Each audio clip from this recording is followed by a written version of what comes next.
This is Jonathan Ferguson, the Keeper of Firearms and Artillery at the Royal Armouries Museum in the UK, which houses a collection of thousands of iconic weapons from throughout history. And I'm your host, Dave Jewett, and today we're dialing up the slow-mo and breaking down the weapons of Max Payne and Max Payne 2. The reloads are always problematic with the dual wield. Obviously great fun to be able to dual wield, but what we can't really do is then get fresh magazines into those empty pistols. It's glossed over. Oh wait, what's the capacity? The capacity in-game is 12 rounds. Oh, yeah. okay. I think pretty much every gun has a larger than real capacity. I had failed to look at capacity. Yeah, that's so John Woo, that spin, isn't it? Yeah. If only it had some doves flying behind him, it'd really make it. Oh, yeah. Forest path, there has been sunlight in the autumn. Cursed merch is back with 10 brand new Cursed gun designs that you can find on t-shirts, hoodies, stickers, and more.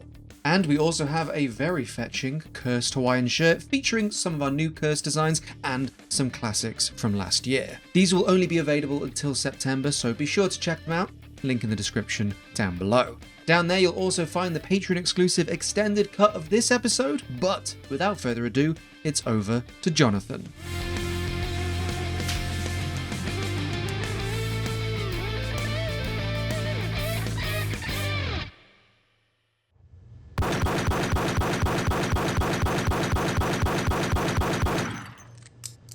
Right, looking forward to this one. Big fan of Max Payne, all three of them. I love Kong whiskey. Kong whiskey, yeah. And a signature weapon, I suppose, is the Beretta 92. Or is it? Bum, bum, bum. Because I didn't know this at the time, but subsequently I did learn. It's not actually a Beretta. I mean, it's not actually. It's made of pixels and stuff. But there is the IMFDB page has managed to capture the fact that, a bit like the original Doom game where they use toys as their weapons, somebody at Remedy had a blank firing Beretta 92 replica, the Rec Miami, and modeled that, photographed that, textured that onto their model. It's quite a nice, as blank firers go, quite a nice, shiny, well finished, well made blank firing replica, but it is a blank firing replica.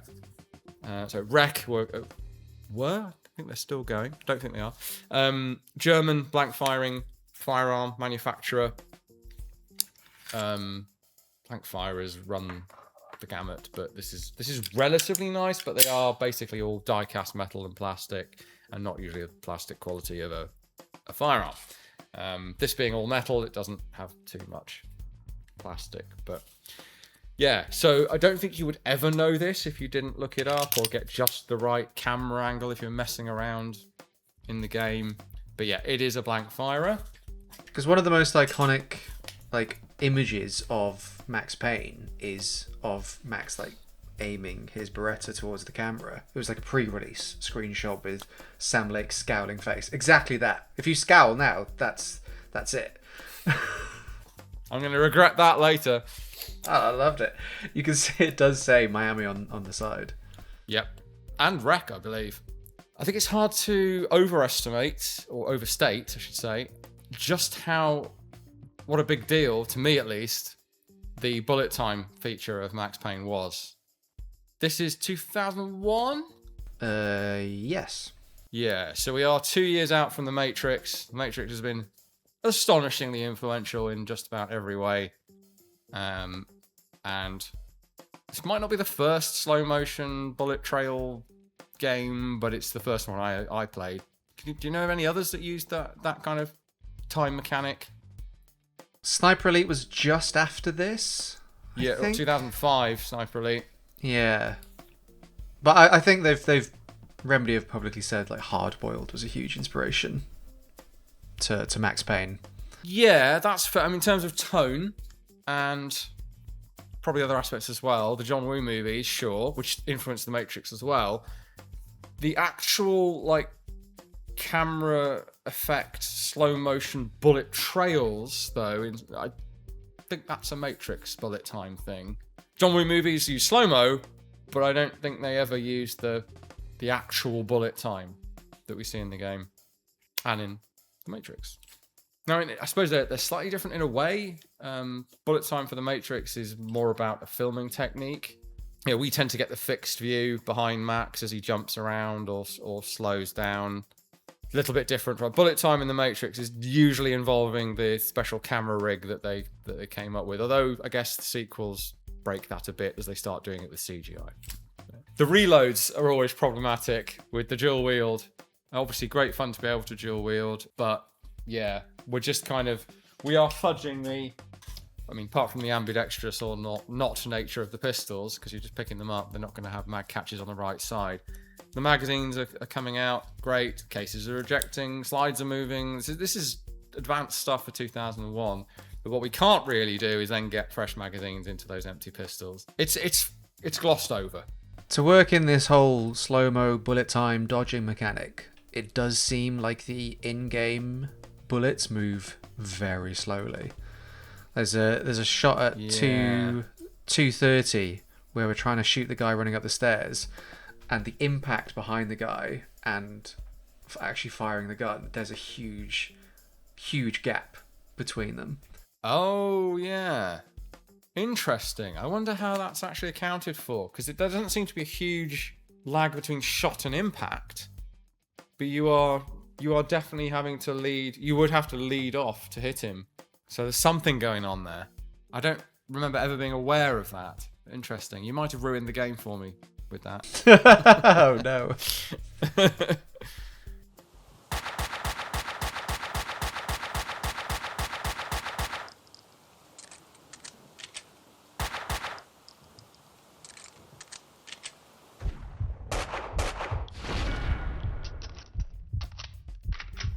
There's a ton of detail on these Berettas, I have to say.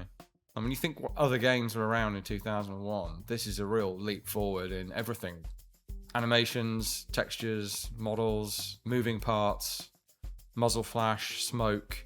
Well, weirdly, the slide moved in Max Payne 1. In Max Payne 2, the Beretta pistol slide doesn't move anymore. You're kidding. Weird.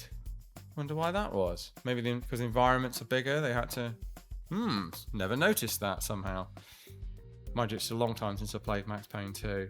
Yeah, so that spin round reload thing, which is definitely not happening in 3, reminds me of the Stranglehold game, which is literally a John Woo game that came after the first two Max Paynes. That was great.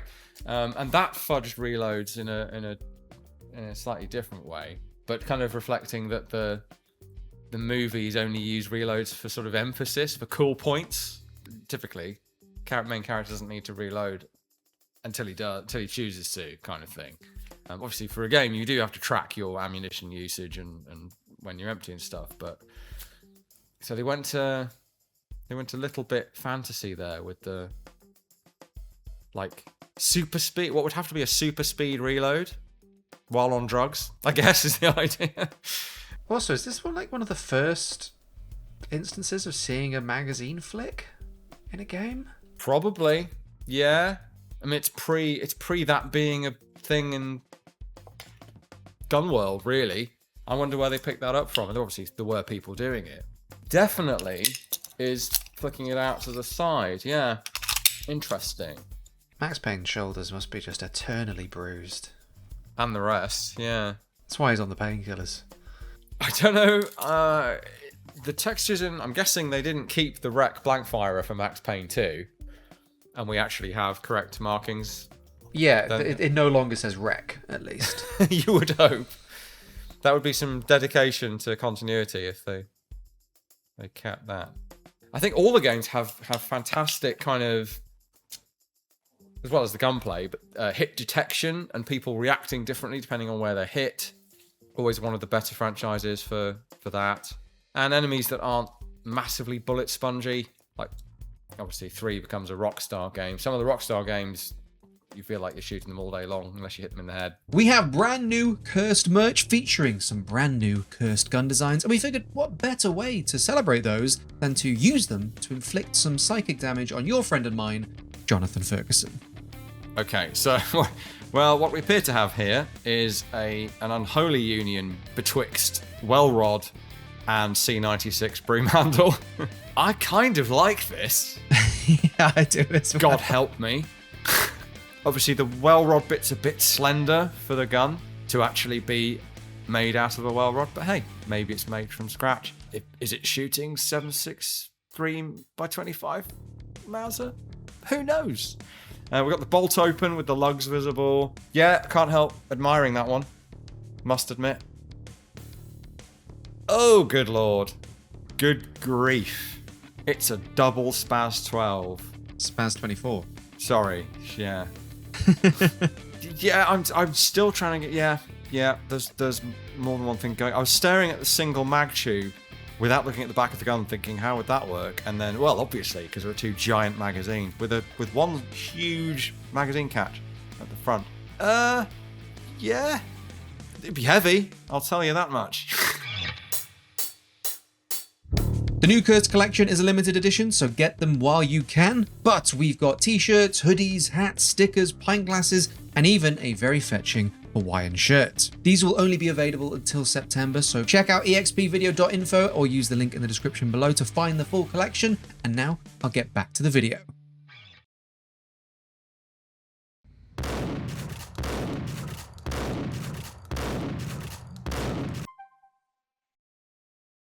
So we're back to Mr. Scowly Face from the first game. Sam, I believe his name. Shotgun, key part of the Max Payne, well, any game really, but the Max Payne arsenal, because you've got to change things up a bit. Something that's high damage, low rate of fire, but you can top up. It's pretty critical, especially in these sort of tunnel-like environments, CQB type stuff. Get a good enough aim, and they go down with one shot. They're modeling the pellets, aren't they? Even in the first game, I think. Yeah. So if you can sort of wing them with some of the shot if you're not careful. And it is a Winchester 1300 Defender. 1300, yeah. So we have a Winchester, what I believe is a 1200 Defender. It's marked Defender, but it has the features of the 1200. So I haven't brought it, but you can. It is distinctively the Winchester 12/1300, especially 1300.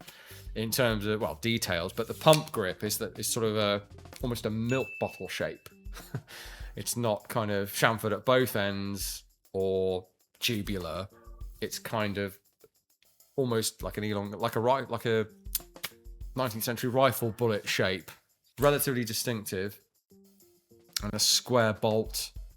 It's not the kind of standard Remington 870 or Mossberg 500. It's something a bit different.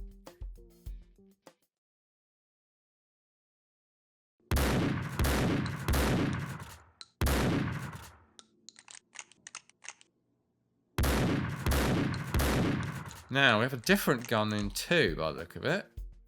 That does look like it might be a Mossberg, although I haven't had a good look yet. The pump is a little fudged. Like, he's definitely pumping it, but it's kind of a bit... like, it's not very clear what he's not pumping it very hard, dare I say. I dare. Which is kind of strange, really. I mean, it doesn't matter from a third-person shooter point of view, because you don't really see him do that. You know, operate the gun that much, but given how much people love the old action movie pump gun sound, the look of doing it, yeah, it's a bit low key. I did notice one of the shotgun blasts caught someone in the neck complete with spray of blood, and they weren't really fazed by that, and you had to shoot them center mass to actually put them down. But broadly speaking, somewhat realistic in terms of depiction of gunshots. Did we say what this is based on? We didn't. No, it's definitely not the Winchester. I would say it's probably a Remington. So we've gone to the less obvious. The more obvious choice from the less obvious. Riot configuration with a folding butt instead of the fixed stock of the Winchester 1300 from the first game. Doesn't really matter, and I guess it might be weird if the only pump actions in both games were all the same model, but they both work.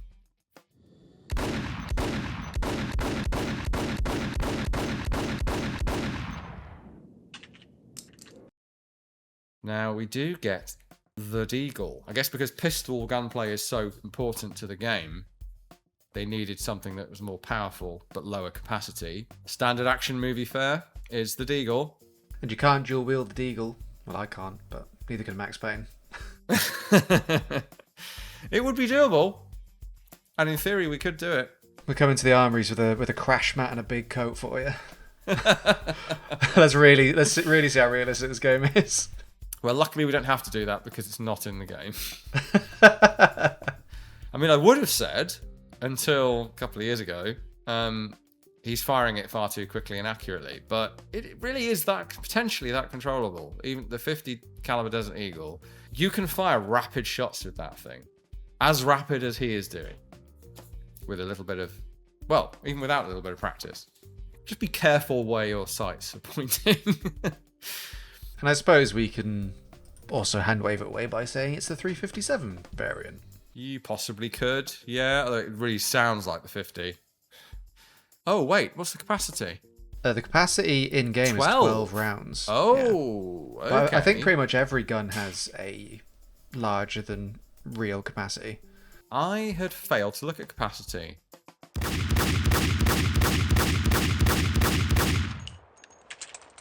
Oh, second game we go down to 10 rounds. I think that might be the actual capacity for the 357, you know? No, not quite. Yeah, so 9 rounds in 357 is the maximum. So we shouldn't be getting more than 9. Yeah, that's so John Woo, that spin, isn't it? Yeah. If only it had some doves flying behind him, it'd really make it. Oh, yeah. Yeah, plenty of those in Stranglehold.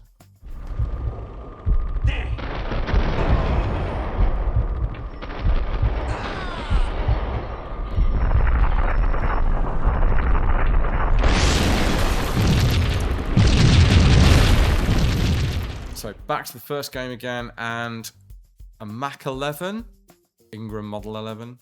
I do like the touch that you have to break it out of a case to get it the first time. Might be an M11-9 based on how long it is. Right, for those of you who haven't seen an M11 and an M10 at the same time, because sometimes judging the scale can be difficult. This is an M11. Now, the one in the case there is missing its buttstock, so we can pop that off. I'll leave on the front grip strap there, but just imagine it without, obviously. So it's sitting in the case, looking pretty much bang on like that. So this is the 380 ACP, baby brother of the M10 or Mach 10, and they are, it is like baby bear, daddy bear. They are very, very different.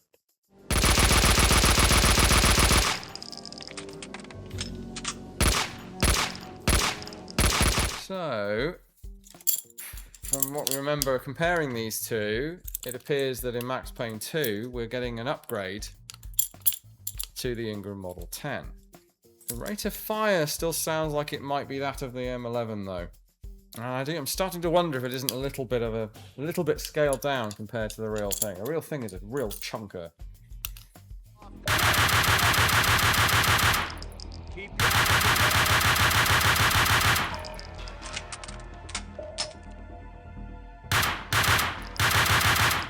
Stay sharp. Now that is another die-hard copy HK94 with the cut-down barrel with no lugs, the metal trigger group with the polymer grip.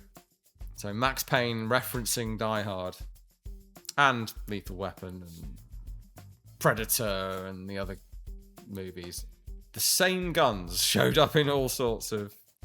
Ah, now is that cocking handle moving? Time to zoom and enhance. Or is it just stuck to the rear? I think it's stuck to the rear. No, I can't see it moving. Interesting. He's miming pulling it back, magazine change, slapping it, but it doesn't seem to actually move. Well, it's felt really embarrassing playing Max Payne. You did like a little jump instead of a dive. That immediately feels less cool. Like that gunfight, you just lost like all your aura points. I was just thinking the little bunny hop was quite funny. Yeah, it's actually it's a decent MP5, albeit it's a movie converted HK94. But a fair bit of detail. Sound effects good. Rate of fire's good.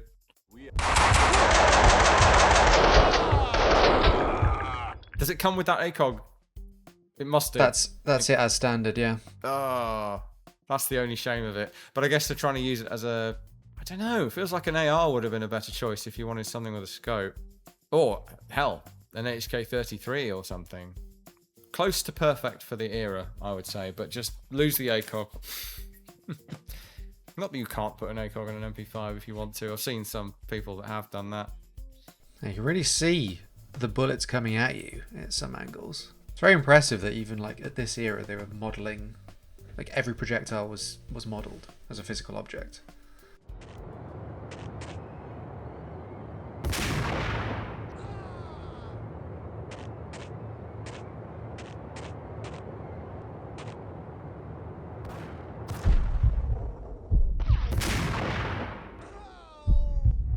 So we get a sniper rifle, and we don't quite have it, but because we've never shown the Steyr SSG, well, certainly on this, in fact, I think we've shown it at all. We have the old school SSG 69, which is the base model, or the original model, with the 5-round magazine. 308, it's like a rotary mag.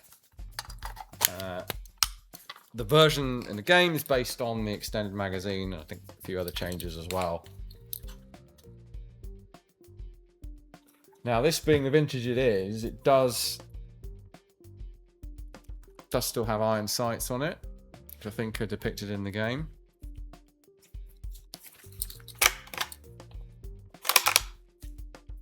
Quite a distinctive, for the era, certainly, bolt and bolt handle.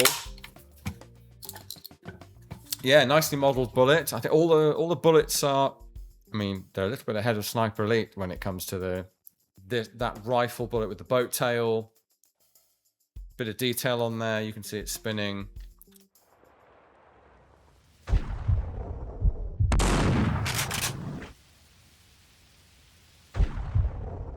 I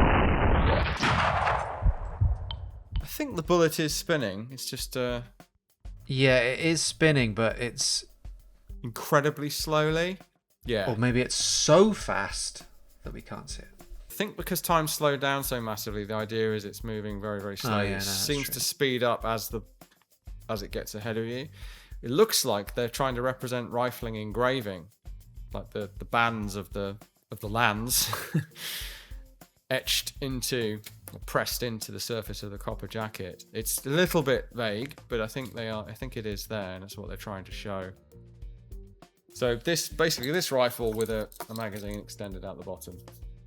This version used by Argentina in the Falklands War, somewhat more advanced than the L42A1 Enfield-based rifles used by the British. Yeah, I'm not sure that effect is quite satisfactory because it does look stationary most of the time, even though I think it is moving, it is rotating. Something that Sniper Elite does well, all the Sniper Elite games, is that you get the sense of the spin of the bullet. But the bullet's well shaped, and the pistol caliber bullets are pistol caliber bullet shaped. I think each of the different calibers is correctly modelled in 2, or as correctly as you'd expect for 2003. There! She's up there! Look out! Now that shot didn't look like it went through the first guy, is that right? The bullets stop in a given bad guy. They don't pass through, I don't think. Yeah, I don't think there's any penetration. If the object hits something, it ceases to exist. Bullets can hit bone and break up, or tumble and exit at a weird angle or whatever, and not pass through and hit something behind, but something like 308, 762, or 762 by 54, which is what we see here with the SVD, that I'd forgotten was in the game, to be honest. More often than not, that's going to pass through and potentially kill the person behind. Not a bad looking SVD. Magazine, is that? I think it might be the 762 51 Oh, I don't know actually. I think it is trying to be the 54R mag. Something looks a little off about the proportions of the magazine, but I might be being a bit exacting. Does look quite long. Oh, they are long. They're very long. The buttstock clipping through the shoulder is a shame, but bit of a fudged reload. Correct reticle, or close enough anyway. We should have some numbers on that range estimation, but the cartwheel, the slow-mo cartwheel has to be a Matrix reference, I think. It's forgotten there's a whole chunk of the game you play as someone else.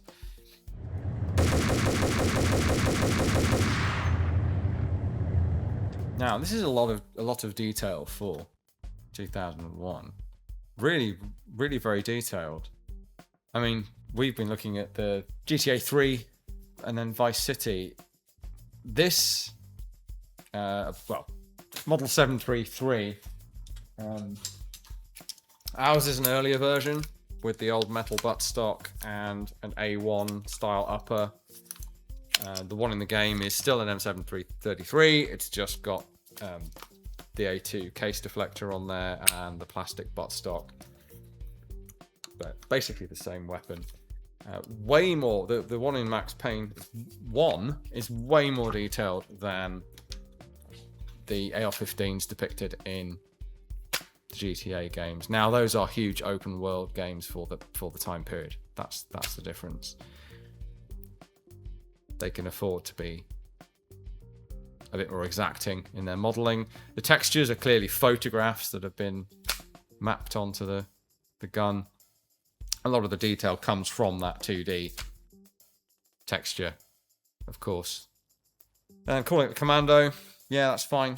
They're not marking them up as Commando at this period, but generically that's fine. It's probably better than calling it a Car 15, because Car 15, among other things, like generically it would be an XM177, and even that's a bit of a nickname, really. So Colt Commando is fine. That's generically what this 11.5 inch barrel family are called.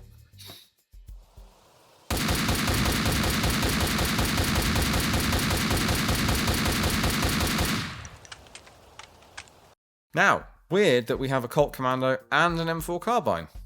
I didn't remember that. Yeah, it switches up when you jump from Max Payne 1 to 2. Well, I guess, yeah, it's probably just the recognition factor. You know, the M4 has become known as a thing. 2001 is Afghanistan, beginning of the Afghanistan war.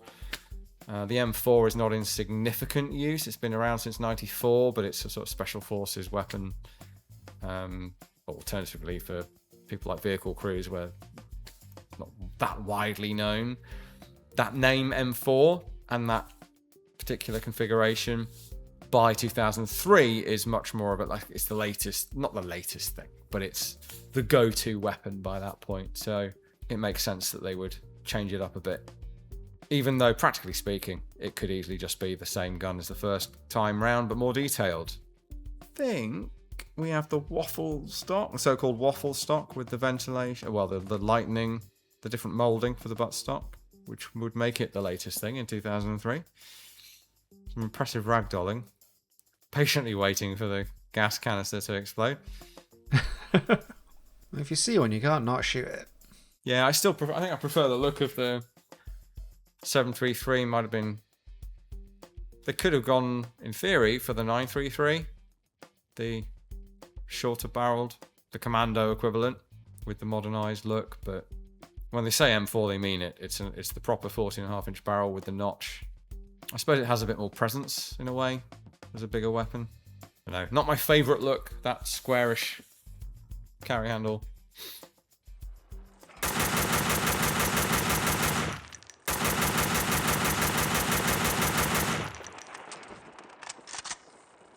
And the AK has been a Max Payne staple for a while, I guess. Was it only coming in 2? Yeah, there wasn't an AK in 1. Quite nicely modelled. Underhand charging there.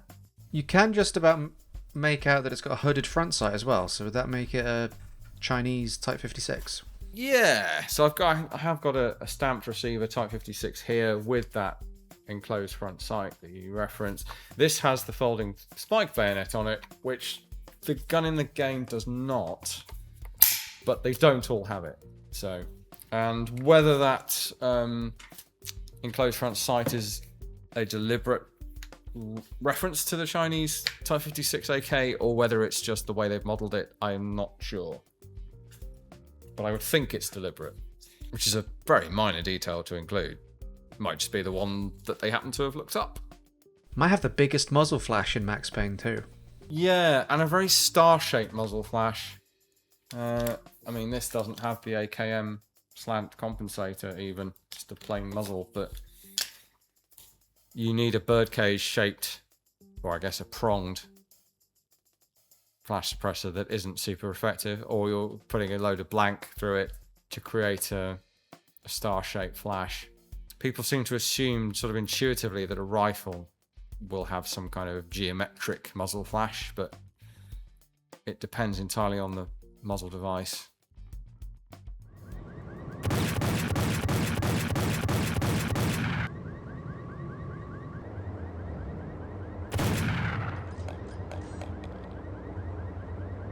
It's our old friend, the Pancor Jackhammer. Our old fugly friend. The very early 2000s gun. They've worked out how to replace the magazine though. Max has sussed it out. Sheer force of will, just rips it out. If only they'd known about the landmine mode, he could have been staging magazines as booby traps.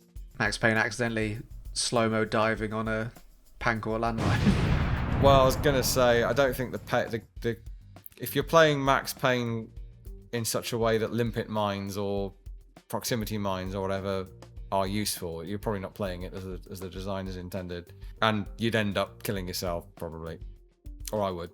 Yeah, I mean, it needn't be a jackhammer. You know, this could have been any number of shotguns. You don't really get to see it very much. I guess depending on the camera angle, as you're shoot dodging, you sort of see it. But if anything, bullpups are less visible in a third-person view, or less prominent, I should say.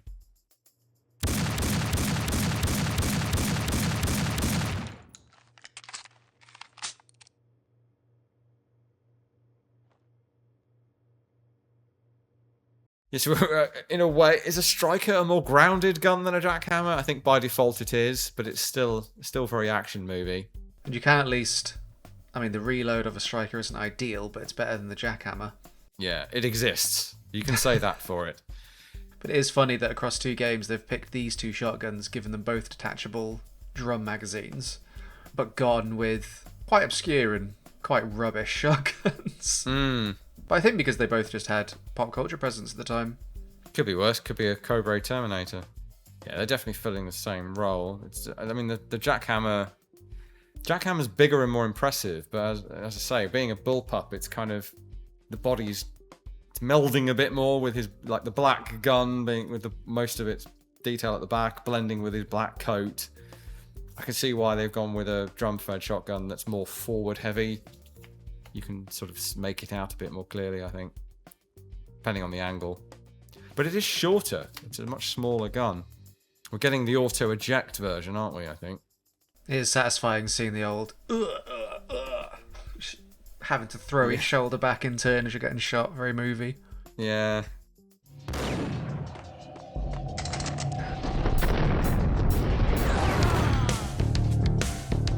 Thank you all for watching. Let us know in the comment section below what the games, movies, TV shows or beyond you'd like to see on the show. Like the video if you enjoyed, and of course, subscribe so you don't miss out on more content just like this. Huge shout out to all of the wonderful EXP Patreon supporters who help us to make cool content like this. Links to support Jonathan and the Royal Armouries will also be in the description below, so make sure you check those out. But until next episode, thank you again for watching, and I'll see you very soon.